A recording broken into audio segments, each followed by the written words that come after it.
Hello, नमस्कार दोस्तों। मेरा नाम राहुल सागर है और स्वागत है आप सभी का आपके अपने YouTube channel study with Rahul Sagar में। देखिए, आज एक बहुत ही इम्पोर्टेंट वीडियो लेकर के आया हूँ, जिसमें कुछ ऐसी छोटी-छोटी चीज़ों के बारे में बात करूँगा, अ, जो बहुत इम्पोर्टेंट होने वाली है। और बच्चे कुछ ऐसी मिस्टेक कर देते हैं एग्ज़ाम देते समय, क्योंकि आपको अगर नहीं पता, अगर आप पहली बार डीएसएसबी का एग्ज़ाम दे रहे हैं, तो डीएसएसबी की जो प्रोसेस है वो एग्ज़ाम देने मात्र से ही खत्म नहीं हो जाती है। उस एग्ज़ाम देकर के आने के बाद काफ़ी सारी चीज़ें होती हैं जो आपको फ़ॉलो करनी पड़ती हैं। कुछ और प्रोसेस होती है जिनको आपको फॉलो करना पड़ता है, ठीक है? ई-डोज़ियर भरना होता है आपको, जो एक बहुत बड़ी प्रोसेस है और बहुत ही एक सेंसिटिव प्रोसेस बोल सकते हैं हम, ठीक है? तो एक एक बारीक-बारीक चीज़ों के बारे में मैं बात करूँगा, ठीक है? आप सभी को पता है कि जो पीआरटी का एग्ज़ाम है, वो 16 फरवरी से स्टार्ट होने वाले हैं और 16 फरवरी से लेकर के काफ़ी समय तक चलेंगे। कई शिफ्ट में, मल्टीपल शिफ्ट में ये मार्क्स जो एग्ज़ाम्स है वो चलेंगे, ठीक है? तो एक बहुत ही इम्पोर्टेंट वीडियो होने वाली है। अगर आप डीएसएसबी, पीआरटी का एग्ज़ाम या अन्य कोई भी एग्ज़ाम है, अगर आप डीएसएसबी का देने जा रहे हैं, जो आपका जो शेड्यूल जो आया है, 16 फरवरी से लेकर के 14 मई का, अगर इन्हीं बीच इस शेड्यूल में अगर आपका एग्ज़ाम है, तो आपके लिए बहुत इम्पोर्टेंट वीडियो होने वाली है, ठीक है?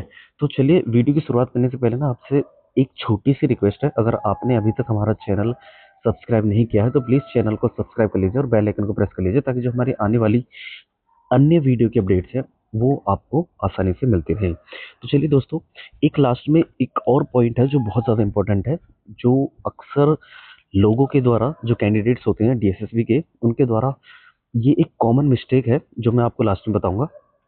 क्या है, वीडियो को लास्ट तक देखिएगा, वो क्या मिस्टेक होने वाली है उसके बारे में बात करेंगे, ठीक है? तो चलिए, वो उन छोटी-छोटी चीज़ों के बारे में बात कर लेते हैं। सबसे पहले है क्या, आप देखेंगे, हम ड्रेस कोड के बारे में बात करें। देखिए, अगर आप अगर आप डीएसएसबी का एग्ज़ाम देने जा रहे हैं, तो आपको ड्रेस कोड को लेकर के बड़ी सावधानी बरतनी है। ड्रेस कोड की अगर हम बात करें, तो सबसे पहले आपको एक चीज़ याद रखनी है, आपकी जो ड्रेस होनी चाहिए वो हाफ स्लीव होनी चाहिए, ठीक है? हाफ स्लीव क्यों कह रहा हूँ, अगर आप फुल स्लीव में जाओगे तो होगा क्या, एग्ज़ाम सेंटर पर अगर आप पहुँचोगे, तो अगर आपने फुल स्लीव का कुछ पहना हुआ है कपड़ा, तो उसमें क्या होगा, वो जो एग्ज़ाम सेंटर वाले जो लोग होते हैं, जो आपकी जाँचकर्ता जो लोग होते हैं, वो क्या करेंगे, उस आपकी स्लीव्स पर ना कुछ टेप वगैरह जैसा कुछ लगा देते हैं, ठीक है? और वो आपको एग्ज़ाम, मतलब वो पहनते हुए ही, यानी कि वो तब तक लगा रहेगा जब तक आप एग्ज़ाम दे के नहीं आ जाते, और वो एग्ज़ाम देते समय काफ़ी इरिटेशन पैदा करता है, जिसकी वजह से आपको जो फुल स्लीव ड्रेस है वो अवॉइड ही करनी है। क्या करना है, आपको हाफ स्लीव में जाना है, और थोड़ा लाइट वेट वाला, यानी कि हम बोल सकते हैं थोड़ा लाइट कपड़ा होना चाहिए, ठीक है? वो आपको पहन करके जाना है। शूज़ की बात करें, तो शूज़ वहाँ पर अलाउ नहीं है, अगर आप पहन करके जाओगे तो वो एग्ज़ाम सेंटर के बाहर ही आपसे उतार लिए जाएँगे, ठीक है? कोई भी ज्वेलरी या कोई भी मेटल, जैसे लड़कियों का जो रिंग वगैरह है या नोज़ पिन वगैरह होती है, या इयररिंग्स वगैरह वगैरह जो होते हैं, वो भी उतार लिए जाते हैं एग्ज़ाम सेंटर से पहले ही। अ, बेहतर रहेगा कि अगर आप उन्हें वहाँ पहनकर ही ना जाएँ, क्योंकि बाद में खोने का डर रहेगा, तो आपको ये सारी चीज़ें घर ही उतार कर के चली जानी है, ठीक है? अ, उसके बाद हम बात करें, जो कुछ लोग ऐसे होते हैं, जो कड़ा वगैरह पहने हुए होते हैं या फिर कृपाण वगैरह पहने होते हैं, जो पंजाबी लोग होते हैं, उनको मैं बता दूं कि आपको, अगर अब की बार जो जनरल इंस्ट्रक्शंस का एक नोटिफिकेशन जारी किया गया है, कल या परसों, आई थिंक परसों जारी किया गया था डीएसएसपी के द्वारा, उसमें इन्हीं लोगों के लिए, जो लोग कड़ा या कृपाण वगैरह धारण करते हैं, वो अगर एग्ज़ाम देने जा रहे हैं, तो आपको एग्ज़ाम सेंटर में लगभग 1 घंटे पहले वहाँ पर पहुँचना होगा, और उसके बाद जो भी जाँच पड़ताल आपकी होगी, उसके बाद ही आपको एग्ज़ाम हॉल में बैठने दिया जाएगा, ठीक है? तो आपको याद रखना है, जो भी लोग कड़ा या कृपाण वगैरह धारण करते हैं, तो वो क्या करेंगे, एग्ज़ाम सेंटर में लगभग 1 घंटा पहले पहुँचेंगे, ठीक है? ये हो गया ड्रेस कोड के ऊपर बात। ड्रेस कोड के बाद आ जाती है आपकी डॉक्यूमेंट लिस्ट। आपको डॉक्यूमेंट में ज़्यादा कुछ नहीं लेकर के जाना है। आपका एक तो ई एडमिट कार्ड होना चाहिए,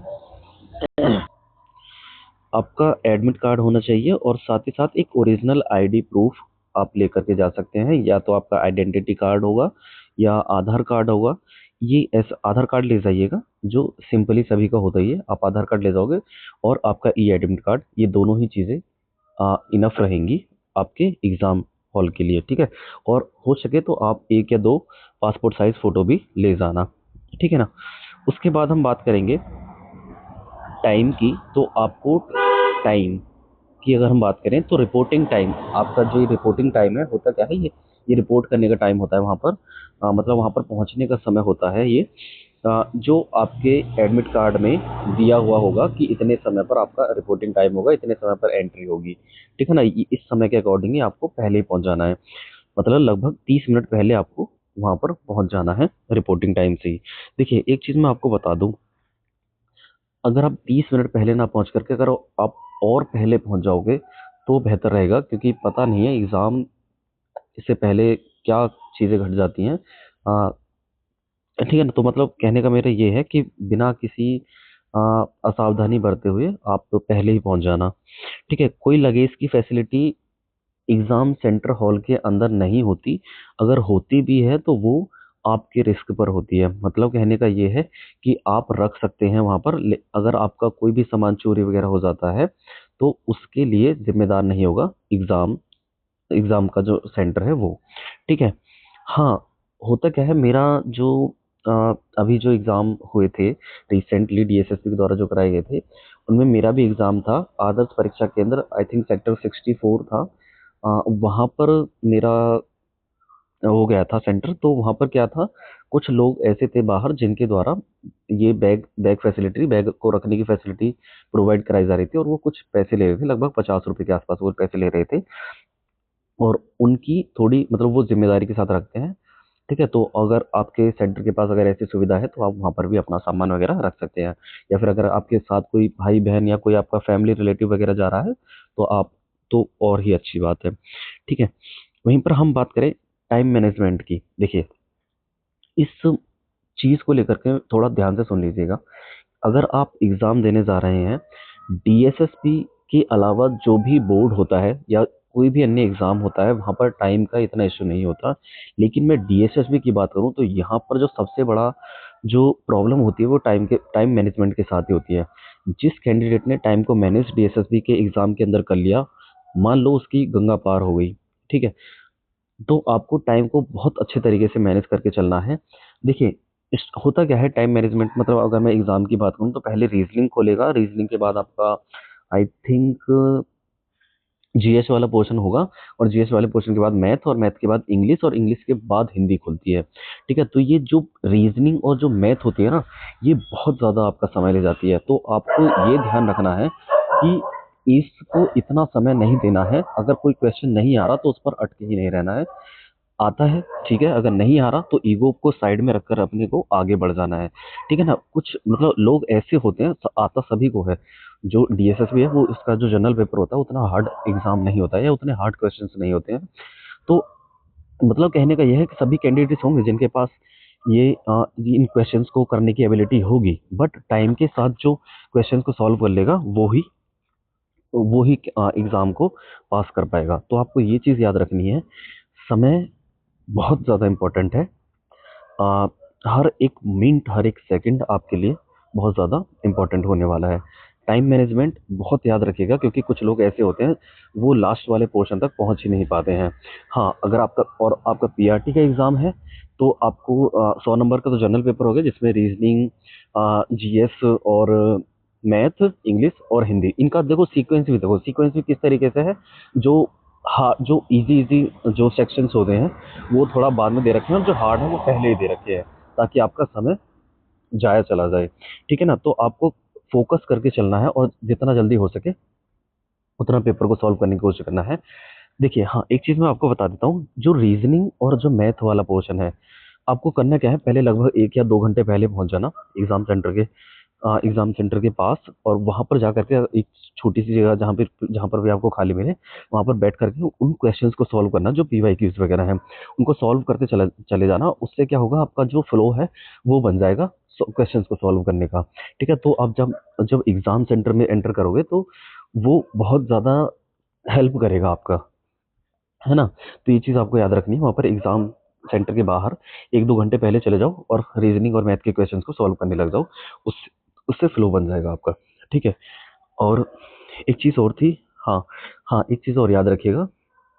हाँ, एक छोटी सी पॉइंट है, वैसे बता देता हूँ। आप कोई ना जब एग्जाम सेंटर में एंटर करो, उससे पहले कुछ ऐसा एनर्जेटिक फूड या कोई ड्रिंक ले लेना, मतलब एनर्जेटिक ड्रिंक। ठीक है ना? आप जानते हैं, आप समझ ले, मतलब कोई भी ले सकते हैं उससे। हालांकि मैं वैसे वैसे सजेस्ट नहीं कर रहा हूँ। होगा क्या, अगर आपकी थोड़ा बहुत, अगर आप थोड़ा स्ट्रेस में है, या कोई अगर अदर कोई चीज़ है, या आप थकान में है, या कुछ और भी चीज़ है, तो उससे क्या होगा, आप थोड़ा एनर्जेटिक फील करोगे, और आपका जो 2 घंटे होंगे वो बहुत प्रीशियस होने वाले हैं, जिसको आपको बर्बाद नहीं करना है। तो आप थोड़ा एनर्जेटिक फूड या कुछ भी ले सकते हैं, ड्रिंक वगैरह। ठीक है। ड्रिंक मतलब वो नहीं, एनर्जेटिक ड्रिंक। ठीक है। उसके बाद एग्जाम पैटर्न आप सभी को पता है। 200 नंबर का होता है। 1/4 की आपकी नेगेटिव मार्किंग है, ये भी आपको याद रखना है। ठीक है। एग्जाम स्ट्रेटेजी और नेगेटिव मार्किंग मैंने आपको बता दिया है। हाँ, सेक्शन लॉकिंग की अगर हम बात करें तो डीएसएसबी में देखिए परेशानियां बहुत हैं। अगर आप एग्जाम अगर पहली बार देने जा रहे हैं, तो आपको समझ आ जाएगा कि डीएसएसबी का एग्जाम पास करना कोई खेल नहीं है। ठीक है। सेक्शन लॉकिंग की अगर मैं बात करूं तो होता क्या है, पहले अगर जैसे आपका रीजनिंग वाला पोर्शन खुलेगा, 20 क्वेश्चन रीजनिंग के खुलेंगे, तो अगर आपने एक बार 20 क्वेश्चन सॉल्व कर लिए ना, उसके बाद आप जीएस वाले पोर्शन पर बढ़ गए, तो उसके बाद आप वापस रीजनिंग वाले पोर्शन पर नहीं आ सकते। उसके बाद आगे भी यही पैटर्न फॉलो होगा। तो याद रखिएगा, अगर आप किसी सेक्शन को लॉक करते हैं, तो बड़ी सावधानी से और पूरा करने के बाद ही सॉल्व, मतलब पूरा सॉल्व करने के बाद ही लॉक करना है। ठीक है। और हाँ, किसी भी क्वेश्चन को अपने ईगो पर नहीं लेना है। हुआ हुआ ठीक, नहीं हुआ स्किप स्किप करना और चले जाना। इतना भी स्किप मत कर देना क्वेश्चंस को, इतने ज्यादा क्वेश्चंस को भी स्किप मत कर देना, पता पड़े कि आप मेरिट में कहीं हो ही नहीं। ठीक है ना? सब्जेक्ट वाइज फोकस आपको पता ही है। हाँ, पीआरटी के बारे में बात कर रहा था, पेडागोजी की। पेडागोजी की मैं बात करूँ तो होगा क्या, जनरल पेपर आपका बहुत समय ले जाएगा। होगा क्या, पेडागोजी वाला सेक्शन भी आपका समय लेगा, क्योंकि एक पैटर्न फॉलो करते हैं डीएसएसबी वाले। 30 क्वेश्चंस आपके ऐसे होंगे, 30 से 32 क्वेश्चन ऐसे होंगे आपके, जो एग्जाम हॉल में बैठा हुआ हर एक कैंडिडेट जो होगा तो वो कर लेगा। ठीक है। 30 क्वेश्चन ऐसे होंगे जो मतलब कैंडिडेट ऐसे होंगे जिनको लगभग 50 से 60% कैंडिडेट होंगे जो उन क्वेश्चंस को सॉल्व कर लेंगे, 30 से 32। ठीक है। 30 से 32 क्वेश्चन ऐसे होंगे जिनको बहुत कम बच्चे कर पाएंगे जो एग्जाम दे पा रहे होंगे। ठीक है ना?